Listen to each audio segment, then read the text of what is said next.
جديدة من برنامج لقاء معا.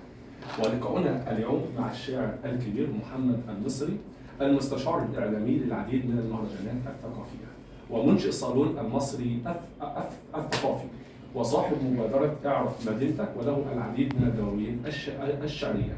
أهلا وسهلا بحضرتك معنا. أهلا أستاذ مجدي، أنا سعيد باللقاء معكم في قناة عيون الفضائية. أخبار معك إيه؟ الحمد لله تمام. ممكن نعرف أكثر عن الشاعر الكبير محمد المصري؟ وأنا شاعر ومستشار إعلامي للعديد من المنتديات والمهرجانات الثقافية في مصر، ودايما بشارك في المهرجانات. مشاركتي يمكن أكثر من الشعر، بشارك بالدعاية والإعلان لأغلب المنتديات الثقافية في مصر والوطن العربي. ما شاء الله. ما هي أبرز الدواوين اللي ألفها الشاعر الكبير محمد المصري؟ أنا عملت رسائل عاشقة وضي القمر. رسائل ضي القمر كان قبل منه في 2011، وفي 2012 عملت رسائل عاشقة، وفي الطريق إن شاء الله سفينة القمر تحت الطبع.